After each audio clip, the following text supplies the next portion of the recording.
भौरी एक Indian drama है। ये उत्तर प्रदेश के किसी गांव की कहानी है जहां किसी लड़की का पैदा होना किसी अभिशाप से कम नहीं है। कहानी दिखलाती है कि जब इस गांव में एक खूबसूरत लड़की ब्याह कराती है तो गांव के मर्द किसी गिद्ध की तरह उस पर नजर गड़ाए बैठे रहते हैं, जैसे उनके लिए वो केवल मांस का नंगा लोथड़ा हो। कैसे गांव के कुछ रसूखदार लोग उसके साथ सोने की हर जुगत भिड़ाते हैं। इसके लिए वे किसी भी नैतिकता की बखियां उधेड़ सकते हैं। लेकिन इससे पहले कि हम इस कहानी को देखें, अगर आपको मेरा काम पसंद आता है तो वीडियो को लाइक, शेयर और चैनल को सब्सक्राइब कर दें। देश के कोने में एक छोटा सा गांव है। इस गांव में ज़्यादातर लोग चौधरी अजमेर सिंह के ईंट भट्टे में मजदूरी का काम किया करते हैं। इसी भट्टे में एक आदमी धनुआ भी काम करता है। 45 साल का है और घर में अकेला रहता है। फिलहाल शादी करने का उसका कोई इरादा नहीं है। उसने ये मान ही लिया था कि वो ताउम्र कुंवारा ही रहेगा, उसे कोई लड़की नहीं मिलेगी। पर गांव के पुजारी ने उसके लिए एक लड़की ढूंढ निकाली। इस लड़की का नाम भौरी है। लगभग 21-22 साल की है। लोगों का कहना है कि वो बड़ी ही मनहूस है। आज तक 3 बार उसकी शादी तय हो चुकी है। एक तो मंडप में ही हार्ट अटैक से मर गया, दूसरा रिश्ता होने के बाद शादी तक भी नहीं जी सका, और तीसरा तो सबसे बदनसीब था, शादी के दिन ही घोड़ी से गिरकर मर गया।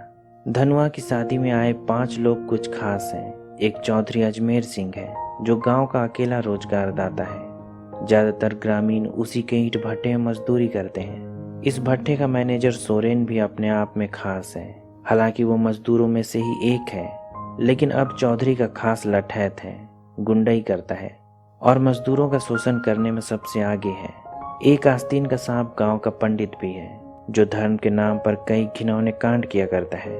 उसका हर कर्म कांड जैसे ग्रामीणों के शोषण के लिए ही बने हों। अगर वो लोगों से पैसे ना ठग सका तो महिलाओं की आबरू ठग लेता है। गांव में दुकान चलाने वाला लाला भी दूध का धुला नहीं है। वो उधार तो देता है, पर इसकी वसूली के लिए महिलाओं का शरीर नोचने से भी नहीं झिझकता है।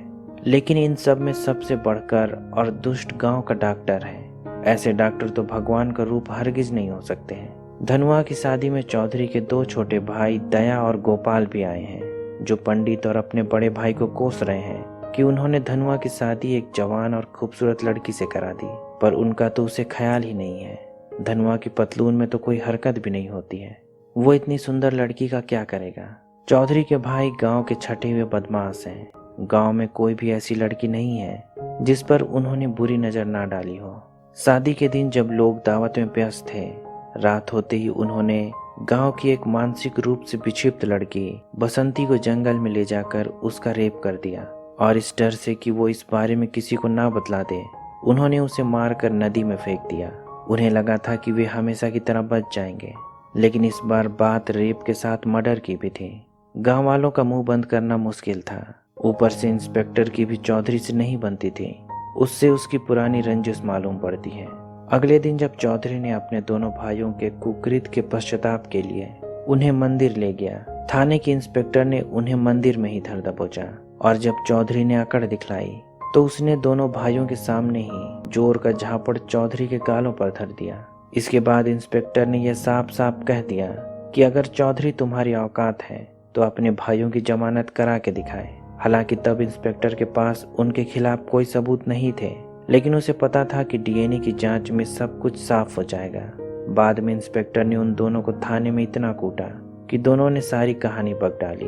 तब चौधरी ने शहर के वकील से जमानत के लिए सलाह ली, तो वकील ने उसे बतलाया कि इंस्पेक्टर ने उनके भाइयों पर ऐसी ऐसी धाराएं लगाई हैं कि जमानत कराना भी मुश्किल है। लेकिन एक काम किया जा सकता है, जज से सेटिंग करके कुछ उपाय निकाला जा सकता है, पर इसमें ज्यादा पैसे लगेंगे। चौधरी के पास फिलहाल पैसे नहीं थे, पर उसे पंडित ने एक आइडिया दिया कि क्यों ना वो भट्टे के मजदूरों की मजदूरी में से पैसे काट लें। पैसे का जुगाड़ आसानी से हो जाएगा। तब भट्टे में करीब 300 मजदूर काम किया करते थे। अगर सारे मजदूरों की आधी मजदूरी काट ली जाए तो जज को रिश्वत देने के पैसे पूरे हो जाएंगे। गांव के मजदूर मजबूरी में काम छोड़ भी नहीं सकते हैं, क्योंकि यहाँ काम करने के लिए कोई दूसरा भट्टा है भी नहीं। और अगर कोई मजदूर विरोध करे तो फिर सोरेन किस बात के लिए है, उसकी गुंडाई कब काम आएगी। मजदूरी आधी होने से सारे मजदूरों का जीना हराम हो गया है। इसमें धनुआ भी एक है। विरोध करने पर उसे उल्टी सीधी बातें सुननी पड़ती है। सोरेन उसे ज्यादा पैसे के लिए अपनी नई नवेली पत्नी को उसके पास भेजने की बात करता है, दूसरी तरफ लाला है जो उधार में सामान देने के बदले भूरी का फायदा उठाना चाहता है, और जब वो चौधरी से मजदूरी के बकाए पैसे मांगता है तो उसे उसकी अश्लील गालियां सुननी पड़ती है। मजदूरी आधी होने से सच में मजदूरों की हालत बड़ी ही खराब है। धनवा ही अकेला नहीं है। धनवा के साथ मजदूरी करने वाले एक मजदूर बुधवा का बेटा बीमार है। दवा खरीदने तक के पैसे उनके पास नहीं है। ऐसे में बुधवा की पत्नी मालती को अपने बेटे के इलाज खातिर डॉक्टर के साथ सोकर दवा का बिल भरना पड़ता है। इस बारे में जब भौरी धनवा को बतलाती है तब वो कहता है कि यही गरीब की किस्मत है, मजबूरी में ऐसा काम करना ही पड़ता है, इसमें उसकी कोई गलती नहीं है। अगले दिन जब धनवा चौधरी से अपनी बकाया मजदूरी मांगने फिर जाता है तो चौधरी कहता है कि वो अपनी पत्नी को उसके पास भेज दे, उसे मजदूरी यूं मिल जाएगी। तब धनवा भी पलट कर उससे कहता है कि वो अपनी 7 दिन की मजदूरी छोड़ने के लिए तैयार है, क्यों ना वो अपनी पत्नी को उसके पास भेज दे। इस बात से चौधरी इतना बौखला जाता है कि सोरेन और अपने लठैतों से उसे बुरी तरह पिटवाता है। हालांकि पिटाई से धनवा की जान तो नहीं गई, लेकिन उसकी हालत खराब है। डॉक्टर ने उसकी मरहम पट्टी कर दी, लेकिन जांच के नाम पर बड़ा बिल थमा दिया। उसे उम्मीद है कि वो मालती की तरह भौरी का भी फायदा उठा सकता है, पर यहाँ उसकी दाल नहीं गलती है। भौरी ने घर में पड़े अनाज को बेचकर उसका सारा पैसा चुका दिया। लोग कहते हैं कि भौरी मनहूस है, इसलिए धनवा की यह हालत हुई है। कोई भी जो उससे रिश्ता रखता है उस पर अकाल मृत्यु के बादल मंडराने लगते हैं। भौरी को भी ये बात अब सच लगने लगी है, इसलिए वो एक दिन मंदिर जाती है ताकि पंडित से इसका कोई उपाय पूछ सके। तब पंडित उसे एक विधि बतलाता है जिसे पूरा करने के लिए उसे अकेले रात को मंदिर आना होगा। तपस्या कठिन है, वो पहले जान ले। उसे केवल एक वस्त्र पहनकर उसके पास आना होगा। जब भूरी इस विधि के बारे में अपने पति धनवा को बतलाती है तब वो कहता है कि बीमारी अगर पूजा करने से ठीक हो जाती तो डॉक्टर के बजाय पुजारी इलाज किया करते। वो जानता है कि पुजारी के मन में क्या चल रहा है, इसलिए कहता है कि वो अपने आप ठीक हो जाएगा, उसे किसी ढकोसले में पड़ने की जरूरत नहीं है। उस रात पुजारी काफी देर तक भौरी का इंतजार करता है, पर वो मंदिर नहीं आती है। इस बात पर लाला पंडित का बड़ा मजाक बनाता है, पर सोरेन कहता है कि उसने धनवा को काम से इसलिए निकाला था कि वो मजबूर होकर अपनी पत्नी को उसके पास भेज दे। लेकिन लाला, तुमने उसका अनाज खरीद कर उसे पैसे दे दिए, उसने डॉक्टर का बिल भी भर दिया और पुजारी के पास भी नहीं आया। सारे किए किराए पर उसने पानी फेर दिया है। पर लाला कहता है कि गलती उसकी नहीं है, गलती डॉक्टर की है। अगर वो धनवा का इलाज करने के बजाय उसे कोई ऐसी दवा दे देता जिससे कि उसकी मौत हो जाती तो वे आज भौरी के साथ मौज कर रहे होते। तब डॉक्टर कहता है कि उसके पास एक उपाय है, बस देखते जाओ वो क्या करता है। अगले दिन डॉक्टर चौधरी की मदद से पंचायत बुलाता है और पूरे गांव के सामने ये घोषणा करता है कि गांव में एक आफत आने वाली है, एक महामारी फैलने वाली है। उसके हाथ में एक मेडिकल रिपोर्ट है। डॉक्टर कहता है कि यह मेडिकल रिपोर्ट धनवा की है, उसे एड्स नाम की बीमारी है। गांव वालों को कुछ समझ में नहीं आ रहा है कि ये कौन सी बीमारी है, पर सुनने में खतरनाक मालूम पड़ती है। उन्हें कोई आइडिया नहीं है कि ये कैसे फैलती है और इसका कारण क्या है। हालांकि ये रिपोर्ट कितनी सच है ये डॉक्टर ही जानता है। डॉक्टर और चौधरी कहते हैं कि धनवा को गांव से बाहर निकालना होगा, नहीं तो संक्रमण से सभी मारे जाएंगे, पूरा गांव शमशान बन जाएगा। ये गांव अनपढ़ और जाहिलों से भरा है। गांव के सभी लोग धनवा से नाता तोड़ देते हैं और उसे आउटकास्ट कर दिया जाता है। बेचारे धनवा को गांव के बाहर एक झोपड़ी बनाकर रहना पड़ता है। धनवा ने अपने साथ भौरी तक को नहीं रखा, उसने उसे भी खुद से दूर कर दिया, कहीं ये बीमारी उसे भी ना लांग जाए। वैसे भी उसे तेज खांसी है। गांव के बाहर रहते हुए धनवा कोई काम भी नहीं कर सकता है, पर जिंदा रहने के लिए खाना तो पड़ेगा ही, इसलिए अब ईंट भट्टे में भौरी को काम करना पड़ता है। लेकिन यहाँ उसके शरीर पर गिद्ध की तरह हौसियों की नजर गड़ी हुई है, बदन का एक हिस्सा भी किसी तरह दिख जाए। एक दिन मुंबई से एक लड़का मजदूरों पर डॉक्यूमेंट्री शूट करने आता है। वो गांव के मजदूरों की स्थिति पर एक डॉक्यूमेंट्री बना रहा है। गांव की एक महिला उस लड़के के लिए खाना बनाने और उसके घर की साफ सफाई का काम भौरी को दिला देती है, क्योंकि गांव के गिद्धों की वजह से उसका भट्टे में काम करना मुश्किल हो चुका था।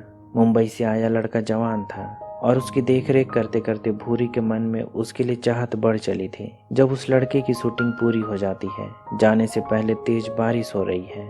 उसे उसके घर तक छोड़ने के क्रम में वे दोनों भाग जाते हैं और रास्ते में ही एक दूसरे से प्यार करते हैं। उन्हें लगा था कि रात के अंधेरे में उन्हें प्यार करते किसी ने नहीं देखा होगा, लेकिन भट्टे के मैनेजर सोरेन का एक लड़का उन्हें एक दूसरे के साथ लिपटते हुए देख लेता है। उसी रात वो इस बारे में गांव के उन 5 दुष्टों को बतला देता है। 5 इस बात से इतने बौखलाए हुए हैं कि भौरी ने उनके बजाय उस शहरी लौंडे को चुन लिया। इसलिए अगले दिन वे पूरे गांव के सामने उस लड़के की बुरी तरह पिटाई करवाते हैं और गांव की नाक कटवाने के आरोप में भौरी पर पंचायत बैठाते हैं। इस पूरे तमाशे के बाद तो धनुआ ने भी भौरी से रिश्ता तोड़ लिया, क्योंकि उसने उसे धोखा दिया है, उसने अडल्टरी की है।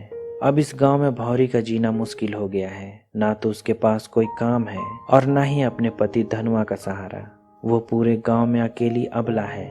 कुछ दिनों तक गांव में अकेले कष्ट झेलने के बाद वो तय करती है कि अब वो वही करेगी जो गांव के लोग उससे चाहते हैं। उसने चौधरी और उसके सारे चमचों को ये संदेश भिजवा दिया कि वो उनके साथ सोने के लिए तैयार है, पर इसके लिए वो दूसरी लड़कियों के मुकाबले 7 गुने अधिक रकम लेगी। ऊंची कीमत सुनकर शुरू में तो उन 5 में से कोई भी उसके पास ना जाने का दिखावा करता है, लेकिन उसी रात 5 एक के बाद एक भौरी के घर पहुंच जाते हैं। लेकिन आज केवल उनमें से एक ही भौरी के इस नए बिजनेस का उद्घाटन कर सकता है। जो सबसे ऊंची कीमत लगाएगा वही फीता काटेगा। यहाँ सबसे ज्यादा पैसे केवल लाला लेकर आया है, यानी भौरी के साथ पहली रात लाला के नाम होगी। उस रात वो भौरी के साथ खूब मौज करता है। गांव में सभी भौरी के दीवाने थे, इसलिए जब लोगों को पता चला कि भौरी ने प्रोस्टिट्यूशन शुरू कर दिया है, वे 7 गुना अधिक पैसे में भी उसके साथ सोने के लिए जुगत भिड़ाने लगे। डॉक्टर से लेकर पुजारी और पुजारी से लेकर मजदूरों तक ने भी भौरी का स्वाद अच्छे से चख लिया। गांव का हर मर्द जो अपनी घरवाली के सिवाय किसी और औरत के पास भी जाता है, सब ने मौका मिलते ही भौरी का भोग लगा लिया। अब सब कुछ नॉर्मल सी बात हो गई है, लेकिन धनुआ सब जानते हुए भी गांव के बाहर रहने को मजबूर था। भौरी ने अपनी इज्जत बेच दी। इधर वकील ने चौधरी को कहा था कि वो पैसे का बंदोबस्त समय से कर ले, वो जज से सेटलमेंट करा देगा। लेकिन पैसे देने के बाद जब ये लग ही रहा था कि उसके भाइयों की जमानत हो जाएगी, जज का तबादला हो गया और उसके पैसे डूब गए। तब वकील कहता है कि उसके पास अब भी एक उपाय बचा है, वो बसंती की दादी से सेटलमेंट करा के केस वापस करा सकता है। पर जब चौधरी उसकी दादी के पास जाता है, तब वो बतलाती है कि जिस लड़की का उसके भाइयों ने रेप करके हत्या कर दी, वो उसकी खुद की औलाद थी। बसंती चौधरी की बेटी थी। बुढ़िया की बहू जब जिंदा थी, उसके साथ चौधरी के अवैध संबंध थे, उसी से वो गर्भवती हुई थी। जब चौधरी को ये बात पता चलती है कि बसंती उसकी खुद की बेटी थी, वो अंदर से जैसे मर जाता है। उसने एक संतान की आस में जवानी निकाल दी थी। बसंती भले ही दिमागी तौर पर बीमार थी, पर आखिरकार उसकी ही बेटी थी। इस सच्चाई के बाद वो बड़ा ही गुमसुम रहने लगा था। वो किसी से कुछ भी बात नहीं करता, हर वक्त कुछ न कुछ सोचता रहता। एक दिन दिमागी तनाव से उसकी मौत हो गई। किसी को ये बात समझ में नहीं आई कि चौधरी को अचानक क्या हो गया था, लेकिन उसके मरने के बाद भी गांव में वही सब बदस्तूर जारी है जो चौधरी ने अपने जीते जी पीछे छोड़ा था। डॉक्टर की बेटी कुछ दिनों से बीमार है। अलग अलग तरह की दवाई ट्राई करने के बाद भी उसकी बीमारी बढ़ती ही जा रही है। हमेशा बुखार रहता है। जब वो उसका ब्लड सैंपल शहर भेजता है तो उसे एक बुरी खबर मिलती है, उसकी बेटी को एड्स है। ऐसा कैसे हो सकता है? वो अपनी बेटी को मारता पीटता है और पूछता है कि उसने किसके साथ मुंह काला किया है। तब वो बतलाती है कि क्लिनिक में उसके असिस्टेंट मन्नू से उसका अफेयर था। जब डॉक्टर असिस्टेंट की कुटाई करता है कि वो और किस किस के साथ सोता आया है, तब वो बतलाता है कि वो भौरी के पास जाया करता था, यानी उसे ये बीमारी भौरी से मिली है। मन्नू के मुंह से भौरी का नाम सुनते ही डॉक्टर के चेहरे से रंगत उड़ जाती है, क्योंकि उसने भी भौरी के साथ कई बार मौज किया है। इसका मतलब है कि गांव के दूसरे मर्द भी लाला, पंडित, सोरेन और हर वो आदमी जो भौरी के साथ सो चुका है, इस बीमारी की चपेट में है। डॉक्टर जानता है कि एड्स का इलाज नहीं हो सकता है। कुछ समय बाद वो भी बीमार पड़ेगा और उसकी भी मौत हो जाएगी। जैसे जैसे समय बीत रहा है, गांव में अचानक मौतों की संख्या बढ़ती जा रही है। जब मीडिया में यह बात आती है कि गांव में कोई महामारी फैली है, सबों के खून की जांच की जाती है। 600 की आबादी में 150 लोगों को एड्स हो चुका है।